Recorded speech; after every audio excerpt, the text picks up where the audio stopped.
All right, let's take a live look now at Vatican City, where Pope Francis is currently lying in state at St. Peter's Basilica ahead of his funeral on Saturday. And thousands of people have been lining up all day long in St. Peter's Square, waiting hours just to enter the Basilica to pay their respects to the Pope's open casket. Now, because of this huge turnout, the Vatican says it might keep the Basilica open past midnight.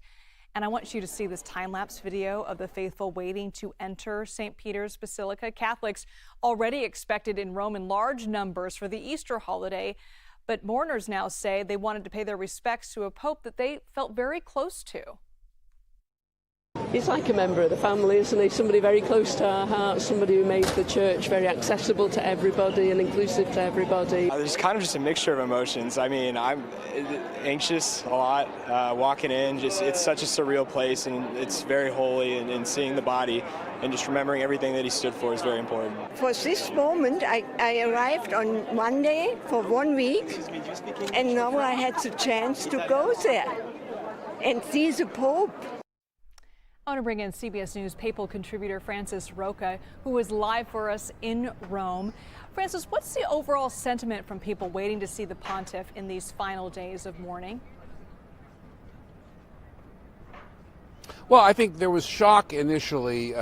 His death wasn't expected to happen all of a sudden from one day to the next. Probably most people thought he would go back into the hospital. But there was a sense, I think, that he was reaching the end. And so there was people were prepared for it. I think you sense that this is a solemn moment, but not perhaps a surprising or a heartbreaking one. People were ready. They watched him visibly age and struggle and admired him for that. And I think you see people here, as we heard, some of them were here as pilgrims or even as tourists already, but have come and are spending, several hours in line. And we spoke to somebody today who had spent 3 hours waiting. What we're not seeing yet is quite the intensity of what happened with John Paul II 20 years ago, where you had people standing in line for 12 hours, and you had, we don't know how many millions of people supposedly came. But in that case, you had a core group of people from Poland, which is not all that far away, who were very intensely devoted to him. And so perhaps in this case, Pope Francis' following is more international, but you are seeing a lot of devotion and a lot of interest in seeing him for the last time. There was one really very special moving movement where the Pope's casket made its way through the square and the crowd started clapping. How do you think that this Pope Francis, will be remembered among Catholics?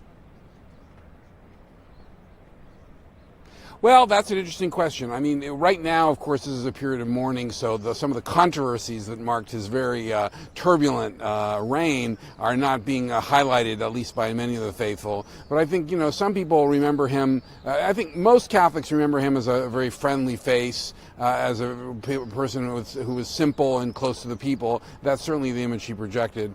Some Catholics who are more, let's say, committed or involved in some of the theological issues in the church on either side see him very differently. Some people, progressives, see him as the great hope for modernizing the church. Conservatives were very uneasy, increasingly uneasy over the course of his 12 years, and now hope that somebody will come in and maybe reaffirm some traditional teachings. There's some anxiety about that.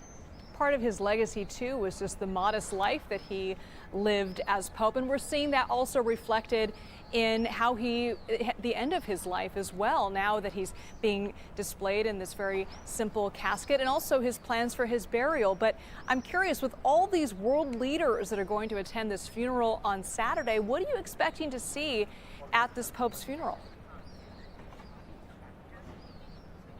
Well, as you say, I mean, world leaders are coming. Notably, President Trump is coming from the United States, but also the President of Germany, the President of France, King of Sweden, on and on and on, Prince William from the UK, as well as the Prime Minister. So, again, we remember the last papal funeral we had was 20 years ago. I mean, Pope Benedict was already retired, so it wasn't the same thing as the funeral for a sitting pope, which is what the last time we had that was 20 years ago, and we remember that gathering, almost everybody came except from Russia, the heads of Russia and China, and so it pays tribute to what an enormous world historical figure Pope Francis was. Francis Rocca, live for us in Rome. Thank you so much, Francis. Great to see you. And we will bring you the funeral of Pope Francis on Saturday in a CBS News special report. Coverage begins at 4 a.m. Eastern, 1 a.m. Pacific on CBS News and streaming right here on CBS News 24/7 and Paramount Plus.